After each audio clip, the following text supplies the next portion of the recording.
நம்ம தந்தை பெரியாருக்கே துரோகம் பண்ணவனை திருத்தணும்னா நினைக்க முடியும், ஒழிக்கணும் தான் நினைக்க முடியும். அதைத்தான் பெரிய சபதமா எடுத்துட்டு வந்துட்டேன். நான் மட்டும் இல்ல, என்னோட சீனியர்ஸும் அதைத்தான் எடுத்திருப்பாங்க.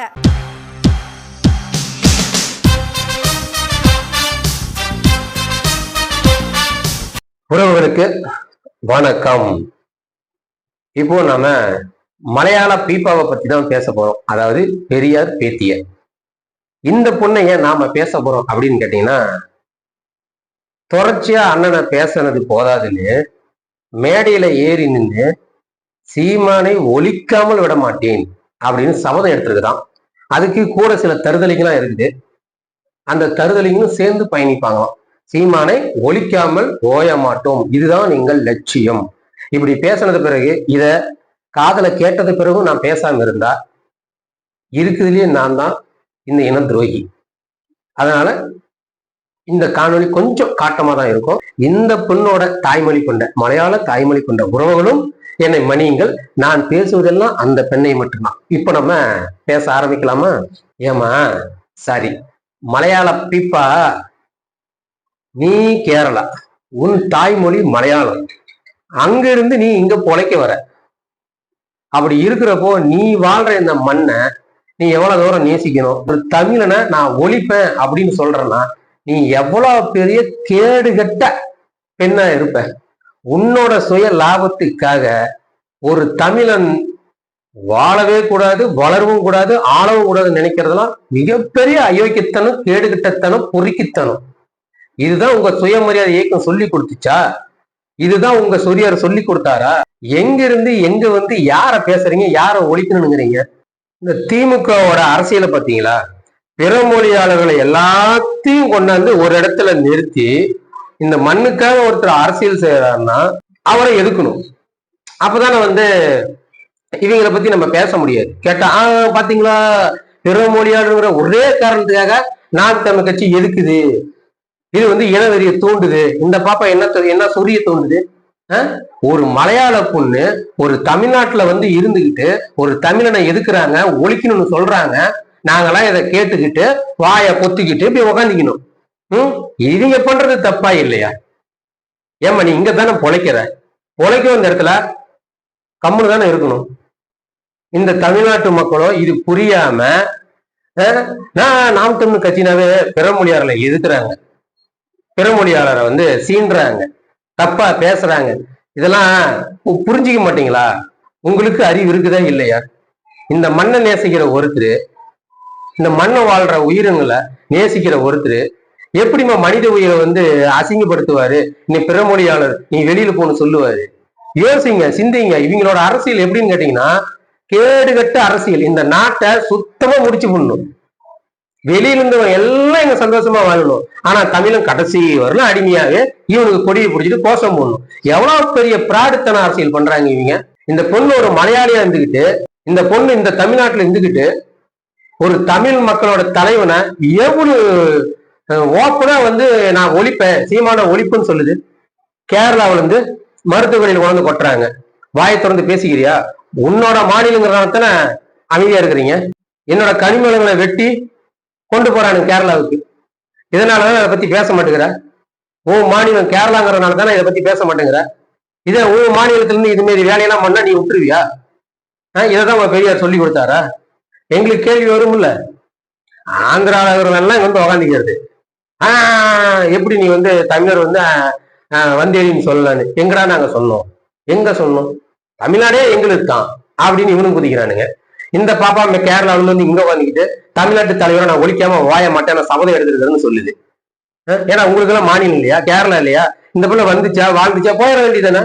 இல்ல இங்கேதான் இருப்பேன் அப்படின்னா இந்த நாட்டுக்கு தானே, இந்த மாநிலத்துக்கு தானே நீ விசுவாசமா இருக்கணும். இந்த மண்ணுக்காக அரசியல் செய்வர் எப்படி நீ எடுத்து பேசலாம்? இல்ல நீ பேசாம கடந்து கூட போ, எங்களுக்கு என்ன பிரச்சனை, நாங்க அமைதியா இருக்கிறோம்.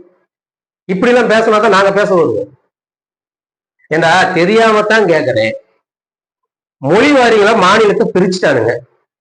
உங்களுக்குன்னு ஒவ்வொரு மாநிலம் இருக்குது, எங்களுக்கு இந்த மாநிலம், எங்களுக்கு இந்த நாடு தமிழ்நாடு தான் இருக்குது. இங்க எல்லாரும் வந்து நான் இங்கேதான் இருப்பேன்னு அடம் முடிச்சா நாங்க என்ன பண்றது? சரி இருக்கிறீங்க, தாயா புள்ளையா பழகிட்டு இருக்கிறோம், நல்ல வசதியா வாழுங்க, சந்தோஷமா இருங்க, பாதுகாப்பா இருங்க. அதுக்காக நீங்க வந்து எங்களை ஆளக்கூடாது, தமிழர்களை எங்களுக்கு கீழே தான் இருக்கணும்னு சொல்றப்பதான் கோபம் வருது. இவங்க ஏன் ஒரு தமிழன் அதிகாரத்துக்கு போகக்கூடாதுன்னு நினைக்கிறாங்கன்னா, இந்த மாதிரி கீழ்த்தர செயல் இந்த நாட்டைய கூறு போட்டு அக்கக்க பிரிச்சு எல்லாத்தையும் எடுத்துட்டு போயிடணும். அதுக்கு ஒரு தமிழன் இருந்தா நடக்குமா? நடக்காது. இந்த பக்கம் திருவண்ணாமலையில எல்லாம் தெலுங்குலயே எழுதி வச்சு கடையை நடத்தி பொல போட்டுறானுங்க. அவங்க கோட்டைன்றானுங்க. இங்க முல்லை பெரியாரு அதை அவனுக்கு சொந்தம் கொண்டாடிட்டு இருக்கிறானுங்க. போதா குறைக்கு நம்ம கனிம வளங்கள்லாம் வெட்டி சும்மா லோடு லோடா கொண்டு போயிட்டு இருக்கிறானுங்க. ஏன் அவங்க மாநிலத்துல மலைகளே இல்லையா? கண்ணு கெட்டின தூரம் பசுமையா தாங்க இருக்குது. அங்கெல்லாம் அந்த கல்லு ஜல்லி மண் இதெல்லாம் கிடைக்காதா? தமிழ்நாடே தான் உங்களுக்கு என்ன தெரியுமா? இந்த பக்கம் கர்நாடக கரை. நம்மளுக்கு தேவையான குடிநீரை கொடுக்க மாட்டேங்கிறான். கேட்டா அது என்னதுன்றான். நான் எதுக்கு உனக்கு தரணுங்கிறான். என் மக்களுக்கே பத்தல, நான் உங்களுக்கு எப்படி தருவோங்கிறான். கரெக்டான பேச்சு தானே? ஏன் அப்படின்னு சொன்னா, கர்நாடகாவில அந்த மண்ணின் மைந்த நாள்றான், கேரளாவில அந்த மண்ணின் மைந்த நாள்றான், ஆந்திராவில அந்த மண்ணின் மைந்த நாள்றான். ஆனா நாம தான் 3 பேத்துக்கும் பாகம் போட்டு 3ஆ வெட்டி இந்த எடுத்துட்டு போட நாங்க நடுத்தரும் நிக்கிறோம் சொல்லணும். இதுதான் இவங்களோட அரசியல். நம்ம வாயே திறந்துடக்கூடாது. இந்த பிள்ளெல்லாம் இப்படி உக்காந்துக்கிட்டு பேசுதுன்னா நாளைக்கு நினைச்சு பாருங்க, இன்னொரு தடவை இந்த ஆட்சி வந்துருச்சுன்னு வச்சுக்காங்க, முடிஞ்சு இது எங்க நாடு, நீ இருக்கக்கூடாது, கிளம்பி ஓடு அப்படிமானுங்க. கண்டிப்பா சொல்லுவானுங்க. உரத்தை அடிச்சா பரவாயில்லைங்க, 3ஆ பக்கம் அடிச்சா என்னங்க பண்ணுவீங்க? யோசிக்கவே மாட்டீங்களா? இதுக்கு மேலேயாவது தமிழர் கொஞ்சம் திருந்துங்க. சும்மா அதை விட்டுட்டு திராவிட கட்சியில போய் கொடியை பிடிச்சிட்டு கோஷம் போட்டுட்டு பெருமைக்கு எருமை மயக்காதீங்க. அவன் இத்தனை வருஷம் ஆண்டுட்டா, நம்மளுக்கு என்ன கொடுத்துருக்கான்? ஒன்னும் கொடுக்கல. இலவசமா கொடுத்து நம்மள சோம்பேறி ஆக்கிட்டான். சிந்திக்க திறமையும் இழந்தாச்சு அவன் விற்கிற சாராயத்தை குடிச்சு. இவங்க தேர்தல் அறிக்கல அதை தராங்களாம் இதை தராங்களாம். உனக்கு நல்ல வாழ்க்கையை தரணும். அவன் இலவசமா கொடுக்குற பொருள் உன்னால வாங்க முடியாது.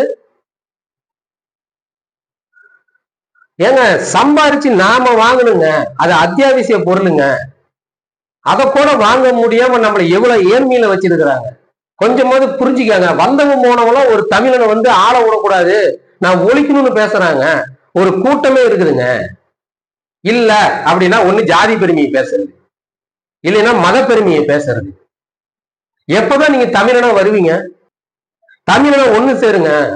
இங்க எப்படி சொல்றது, நல்ல விவரம் தெரியற வரணும். இந்த மதம் தெரியாது, ஜாதி தெரியாது, எல்லாம் அண்ணன் தம்பி, உயிர் என் நட்புமானுங்க. கொஞ்சம் விவரம் தெரிஞ்சுட்டா, அவன் அந்த ஜாதிக்காரன், நீ சேரக்கூடாது, அந்த மதத்துக்காரன், நம்மளுக்கு ஆக மாட்டான், சொன்னா கேளு அப்படின்றது. இவனுங்களும் புரியாதத்தனமா அதை மண்டையில ஏத்திக்கிறானுங்க சில பேர், ஒட்டுமொத்தமா சொல்ல சில பேர். அதுக்கப்புறம் கூடயே பல நண்பனா இருந்தாலும் அவன்கிட்ட பழகுறதில்ல, பேசுறதில்ல. இப்படியாட இருப்பீங்க? மனிதர்கள் எல்லாருமே இந்த நாட்டுல இந்த உலகத்துக்கே ஒரு சுற்றுலா பயணி. வந்தமா அவன் இந்த நாட்டை சுத்தி பார்த்தோமா, அவ்வளவுதான். உங்க டிக்கெட் முடிஞ்சு நீ கிளம்பிடணும், மேல் டிக்கெட் வாங்கிடணும், அவ்வளவுதான். சாக போற கொஞ்ச நாளில் எதுக்குடா இப்படி அடிச்சுக்கிட்டு எல்லாம் சாவறீங்க? எங்கெங்க இருக்கிறீங்களோ பொழைக்கிறீங்களோ அந்த மண்ணுக்கு நீங்க விசுவாசமா இருங்க, நன்றியோடு இருங்க. நீங்க இருக்கிறவர்களும் அவங்க பாதுகாப்பா நம்மளுக்கு இருக்கிறாங்களா, நம்ம ஒன்னா இருக்கிறோமா, இதை மட்டும் பாருங்க. இப்படி வேற இடத்துல இருந்து உக்காந்துக்கிட்டு இது ஏன் இடம், நீ கிளம்பு, உன்னை ஆள விட மாட்டேன், உன்னை அழிக்காம விட மாட்டேன், இதெல்லாம் நல்லாவா இருக்கு? இதுக்கு மேலே இந்த தமிழர்கள் இதை உணராம, நான் ஜாதியை தான் பிரிஞ்சிருப்பேன், நான் மதமா தான் பிரிஞ்சிருப்பேன், நான் மொழியின் அடிப்படையில் தான் பிரிஞ்சிருப்பேன், நான் தமிழனுக்கு உறுதுணையா நிக்க மாட்டேன்னு சொன்னீங்கன்னா, எங்க அண்ணன் பொதுவான தலைவர், எல்லாரையும் அரவணைக்கிற தலைவர். அவர்கிட்ட நாடு இருந்தா எல்லாரும் நல்லா இருக்கும். அவர்கிட்ட நாடு இல்லைன்னா, இன்னைக்கு வந்தவன் போனவெல்லாம் ஒரு மண்ணின் மைந்தனை ஒழிக்காம விடமாட்டேன்னு சொல்றவன் ஒவ்வொரு தமிழனையும் ஒழிக்காம விடமாட்டேன்னு சொல்லுவான். கண்டிப்பா இது நடக்கும், எழுதி வச்சுக்காங்க. அப்புறமேட்டு ஐயோ அம்மானாலும் யாராலையும் காப்பாற்ற முடியாது. இதுக்கு நம்ம அதிகாரத்தை அடைஞ்சாகணும், அதை பார்த்துக்காங்க. மீண்டும் ஒரு காணொளியில் சந்திப்போம். நன்றி, வணக்கம்.